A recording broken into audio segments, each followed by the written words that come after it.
Hi guys, YouTube, good morning. Uh, so today we're going to review a Broadway Limited GP30 in the Reading paint scheme. This is a locomotive that is, to my knowledge, still in existence today. It was originally taken over uh, from the Reading Technical Historical Society. I can't. It's a long, very long name. I can't remember the name exactly. Is also operated in passenger excursion service by a company called the Reading and Northern.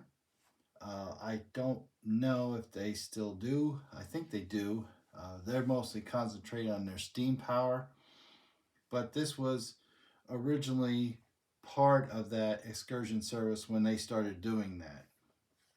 Uh, So what we have, like I said, is what it would look like possibly today, but definitely back then uh, from the Reading Company. This is, like I said, a Broadway Limited. This is DCC sound from the factory. So it's going to have all the normal Broadway Limited functions. So what we're going to do is we're going to do a quick overview of what you get uh, and how it operates. This is a Paragon 4 Rolling Thunder, which I have tested and works exceedingly well. Uh, so what we're going to do is we're going to go through the functions.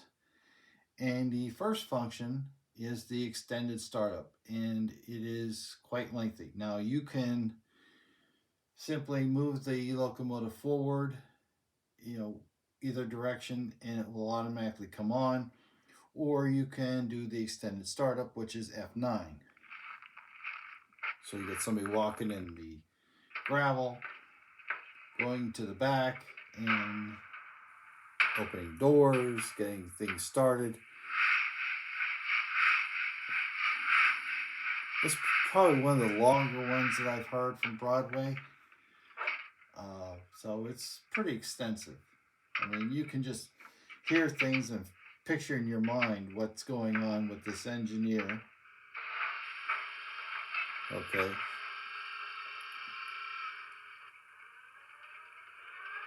And now we finally get to start it.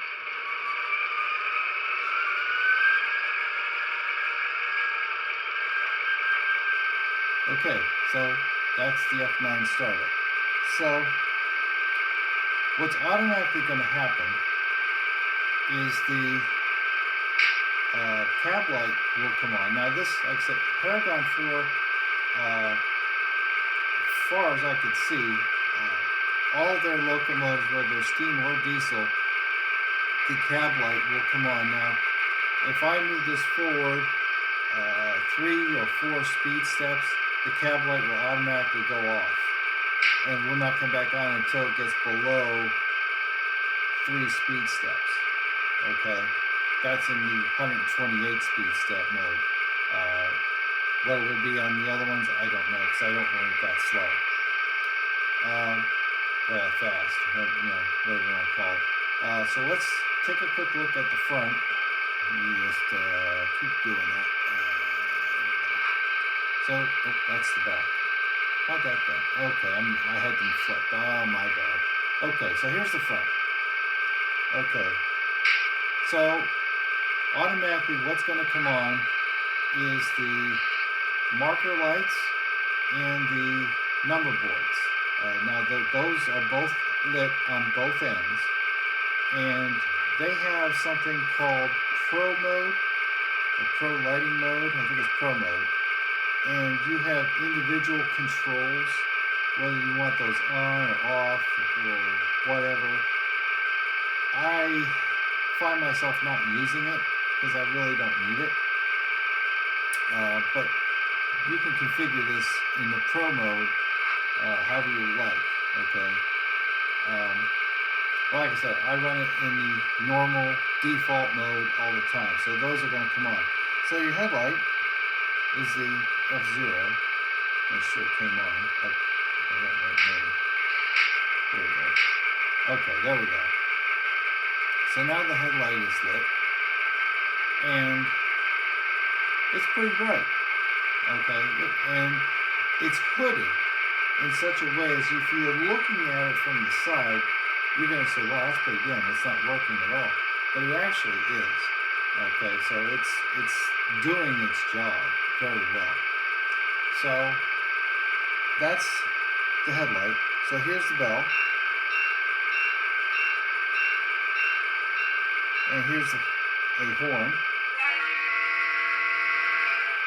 Okay, so let's see what other functions we have here. So F3, let's see, that's in pro mode. Okay, so here's standard. Is this standard mode or is this pro mode? This is standard. Okay, I have to make sure before I start quoting stuff because I started quoting stuff on the pro mode on another video and it was a mess. So this is the standard mode. Okay. So F3 is going to be your coupler sounds. F4 is going to be your air compressor. F5 will increase the revs on your prime mover. F6 will decrease those. F7 turns your class lights on and off.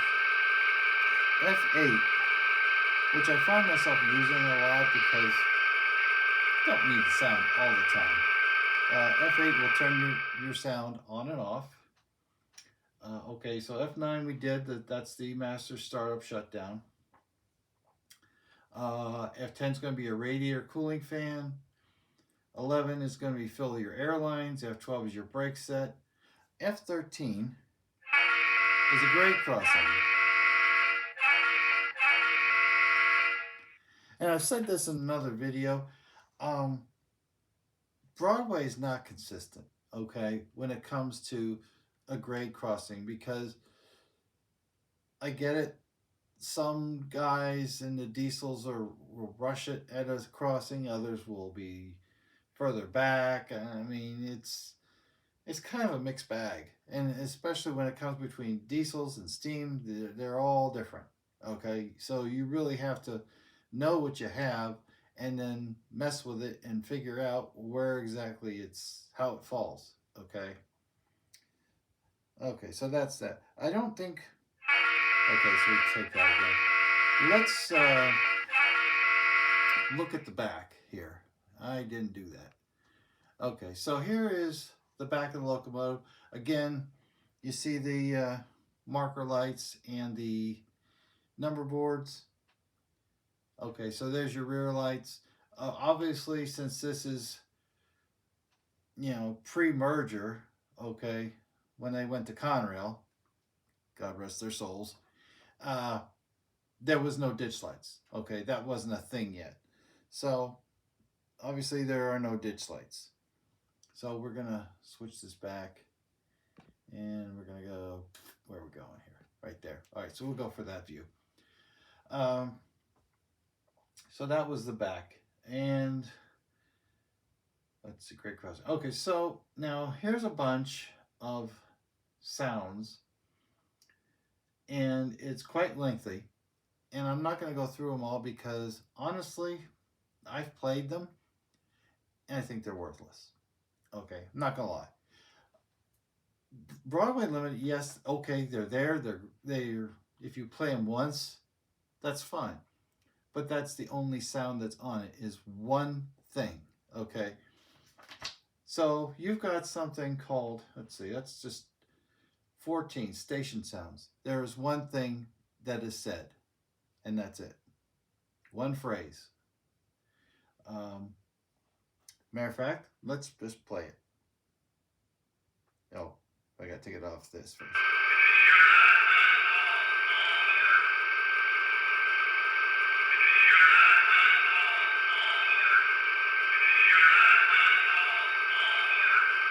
Okay, so you see, he says one thing, and that's it. And that goes for everything that's on this list. So you got your station sounds, radio chatter, maintenance radio chatter, a crew check, crew chatter, 2 versions of that, industrial, lumber mill, and that's it. That's all you got. And like I said, each function says one thing and one thing only. And I find that to be boring. Okay. I mean, if you say, okay, I'm a crew chatter, um, when I first got my MTHs, okay, and they did crew chatter, you got several different things it says. Plus, it would say, like, mile marker, one of those, and the train devices would talk on there, and you would hear that. So it was random things. This is just one thing, and that's it. And I think that's boring. I really think Broadway fell on, is still not up to snuff as far as that goes, as compared to other manufacturers. So the other thing here, so we have a secondary horn toggle, which is F22. So that's that, and that's what comes standard. Um, I'm not real crazy. I'm not a fan. Okay, but it's there. F24 will turn your number board lights on and off. F25 complete horn. Now I've never messed with this, so I have no idea what this is. If it works.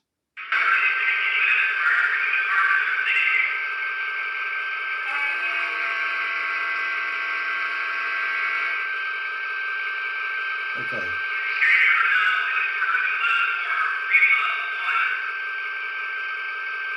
Okay, so I have no idea what that was. Let's turn the sound back off here. Okay, so F26 and 27 are your macros. So if you want to record something that's a lot more interesting, you can. Uh, I've never used it, and the instructions are in the book, so I'm not going to go through it. But apparently, you can record something, or you know, whatever, and play it back whenever you need to or want to. So, say I want to make a little bit of a more interesting radio chatter or whatnot, you can, or something related to your railroad. And then F28 is brake squeal. So your standard stuff, boring. I mean, honestly. But uh, when I buy one of these things, I don't normally buy it for that. If it can make the basic locomotive sounds, I mean, and it will work harder. Your engine revs up when it has to work harder. Going up a hill or whatnot, or it's got a heavier load. Great, it does that. The lights work. That's an important thing to me. Um,